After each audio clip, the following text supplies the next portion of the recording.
একই রান্না কতভাবে যে রান্না করা যায় তা রান্না করতে না গেলে বোঝা যায় না। তো হ্যালো ভিউয়ার্স, আসসালামু আলাইকুম। আমি নীলা আপনাদের সবাইকে ওয়েলকাম করছি নতুন আরেকটা রান্নার ভিডিওতে। আর আজকে আমি রান্না করব কাঁকরোল ভাজা। কাঁকরোলগুলো দেখতে অনেক সুন্দর লাগছে না? অনেক সুন্দর লাগে কাঁকরোলের চেহারা দেখতে আমার কাছে। কেন জানি এটা দেখলে মনটা ভালো হয়ে যায়। আর যে কোনো সবজি দেখলেই আমার মনটা কিন্তু খুবই ভালো হয়ে যায়। তো যাই হোক, এখানে আমি কাঁকরোলগুলো নিয়ে নিয়েছি পরিমাণ মতো কাঁকরোল। আপনারা চাইলে কম বেশি করে নিতে পারেন। তো কাঁকরোল নিয়ে কাঁকরোলের বোটাগুলো ছাড়িয়ে নিব এবং কাঁকরোলের উপরে যে ধার ধার আঁশগুলো থাকে এটাও আমি ভালো করে ছাড়িয়ে নিয়ে ধুয়ে এটাকে কুচি করে কেটে নিব। তো যেটা বলছিলাম, একই রান্নাকে অনেকভাবে রান্না করা যায়।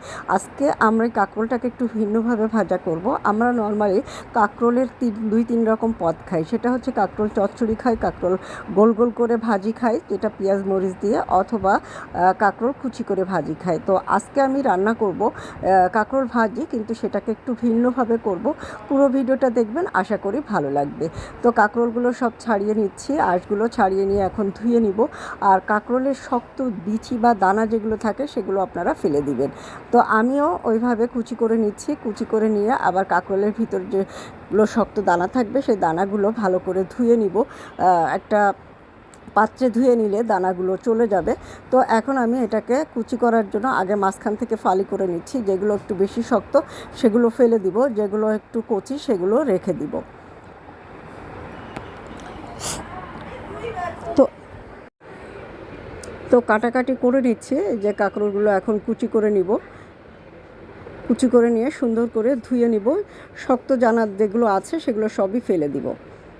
তো আপনারা এভাবে একবার হলেও বাসায় ট্রাই করে দেখবেন, খেতে কিন্তু খুবই ভালো লাগবে। আমার ধারণা এই খাবারটা বা এইভাবে রান্না করে অনেকেই খাননি, খুব কম মানুষই খেয়েছেন, হয়তো খুব হাতে গোনা কয়েকজন মানুষই। তো কাটাকাটির পর্যায়ে শেষ। এখন আমি চুলায় কড়াই বসিয়ে দিব। কড়াই বসিয়ে দিয়ে তেলটা দিয়ে দিব যাতে কড়াইটা একটু ভালো করে গরম হয়ে যায়।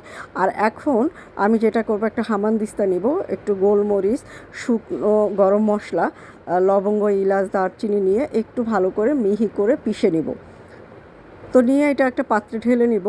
এখন দিয়ে দিব 1 চামচ বেসন, 2টা ডিম, লবণ, হলুদ এবং মরিচের গুঁড়া। সাথে দিয়ে দিব জিরা বাটা, আদা বাটা এবং পেঁয়াজ কুচি দিয়ে এই মিশ্রণটাকে খুব ভালো করে ফেটে নিব। ফেটে নিয়ে রেখে দিব। আর ওইদিকে কড়াই গরম হয়ে গেলে কড়াইয়ে একটু শুকনো মরিচ দিয়ে দিব। দিয়ে ওইটা আমি ভাজির জন্য রেডি করব। তো মিশ্রণগুলো তৈরি করার জন্য যে যে মশলা লাগে আমি সব কিছু দিয়ে দিচ্ছি।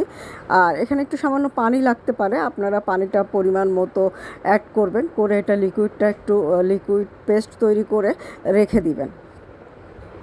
তো কড়াইটা খুব সুন্দর গরম হয়ে গেছে। এখন মরিচ ছেড়ে দিলাম, দিয়ে দিব কয়েকটা আস্ত জিরা, দিয়ে আমি কাঁকরোলটা এর ভিতরে দিয়ে দিব। কয়েক দানা কালো জিরা দিব, সামান্য একটু লবণ এবং হলুদের গুঁড়া দিব, দিয়ে দিব কাঁচামরিচ কুচি।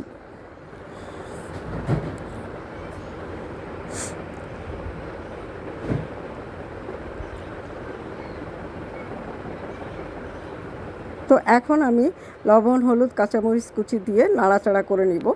এভাবে আমি মিনিট 5 রান্না করব বা ভাজা ভাজা করে নিব আর কি। মিনিট 5 এভাবে ভাজা করার পরে একটা ঢাকনা দিয়ে ঢেকে দিব, যাতে কাঁকরোলটা তাড়াতাড়ি সিদ্ধ হয়ে যায়, এবং খেয়াল রাখতে হবে কাঁকরোলটা যেন পুড়ে না যায়।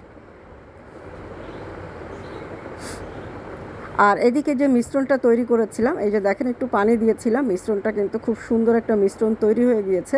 এটা আমি পরে ব্যবহার করব, এই কারণে মিশ্রণটা একটু তৈরি করে রেখেছি যাতে মশলাগুলো ভালোভাবে মিক্সড হয়ে যায় এবং পেঁয়াজটাও যেন নরম হয়ে যায়। তো কাঁকরোলটা আমি একটু নাড়াচাড়া করে একটা ঢাকনা দিয়ে ঢেকে দিব। আর মিনিট 5 এভাবে ঢাকনা দিয়ে ঢেকে রাখবো। আবার উল্টে একটু ঢাকনাটা তুলে আবার একটু নাড়াচাড়া করে দিব যেন লেগে না যায়। আর কাঁকরোলটাও কিন্তু খুব সুন্দর করে সিদ্ধ হওয়ার মতো হয়ে গিয়েছে। তো আপনারা ভাবছেন কাঁকরোল ভাজা একই রকম, এটা আর কি ভিন্ন। তো এই ভিন্নটা হচ্ছে ওই যে বেসন দিয়ে এবং ডিম দিয়ে কাঁকরোলটা ভাজা করব, এটাই হচ্ছে ভিন্নতা। তো আপনারা এভাবে একবার ট্রাই করে দেখবেন, খেতে কিন্তু ভালোই লাগবে। আর যে কোনো খাবারে একটু ভিন্নভাবে ট্রাই করলে স্বাদ, গন্ধ এবং জিভের যে স্বাদটা, এটা একটু ভিন্নতা আসে, খেতে ভালো লাগে। তো কাঁকরোলটা সিদ্ধ হয়ে গেছে, এখন যে মিশ্রণটা আমি তৈরি করে নিয়েছিলাম সেই মিশ্রণটা দিয়ে কাঁকরোলটা আরেকটু নাড়াচাড়া করে নিব। এটা আমি আরও আরেকবার তেলের পরে দিব।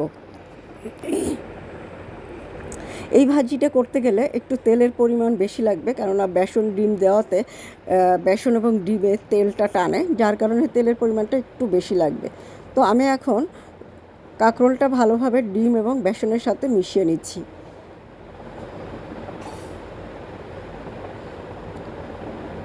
এখন কড়াইয়ে আমি তেল দিয়ে দিলাম। তেল দিয়ে তেলটা গরম হয়ে গেলে কয়েক দানা আস্ত জিরা দিয়ে আমি এটাকে আবারও তেলের পরে দিয়ে ভাজা করব, মিনিট 10 ভাজা করব। মানে একটু হালকা পোড়া পোড়া হয়ে গেলে এটা হয়ে যাবে। খুব বেশি একেবারে পোড়া লাগানো যাবে না, তাহলে তিতা হয়ে যাবে, যেহেতু বেসন এবং ডিম দেওয়া আছে, পুড়ে গেলে তিতো লাগবে খেতে। বাট এদিকে একটু খেয়াল রাখতে হবে, যার কারণে একটু মাঝে মাঝে নাড়াচাড়া করে দিতে হবে এবং জালটা মিডিয়াম আঁচে রান্না করতে হবে। তো দেখেন কাঁকরোলটা ভাজা প্রায় হয়ে এসেছে। আমি টেস্ট করে দেখেছিলাম, খেতে কিন্তু খুব মজা হয়েছিল। আর আমি ভোকালটা দিচ্ছি মূলত খাওয়ার পরে। আমি ভিডিওগুলো তৈরি করি খাওয়া দাওয়ার পরে ভোকালটা দেই।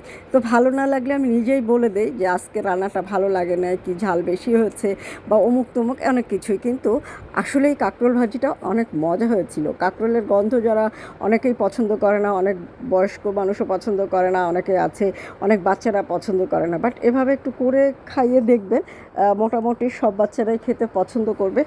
এখানে কাঁকরোলের গন্ধটাও পাবেন না, গোলমরিচ এবং শুকনো মরিচ দেওয়াতে কাঁকরোলের গন্ধ পুরোটাই চলে গিয়েছে, আর বেসন দেওয়াতে একটা অন্যরকম ফ্লেভার বা অন্যরকম স্বাদ এসেছে।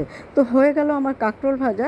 একই রান্নাটাকে কতভাবেই রান্না করা যায়, আপনারা এভাবে বাসায় একবার হলেও ট্রাই করবেন। গরম গরম ভাতের সাথে খেতে কিন্তু জাস্ট অসাধারণ লাগবে। আমার কাছে ভালো লেগেছিল, আশা করি আপনাদের কাছেও ভালো লাগবে। তো কাঁকরোলটাকে একটু ভিন্নভাবে ভাজা করলাম, আর কাঁকরোলটা এত সুন্দর গলে গিয়েছে, আর বেসনের কিন্তু কোনো গন্ধই লাগছে না। তো আপনারা একবার হলেও বাসায় ট্রাই করবেন, আর ভালো লাগলে ভিডিওটা শেয়ার করবেন, আমার পেজটা ফলো করবেন। আল্লাহ হাফেজ, আসসালামু আলাইকুম।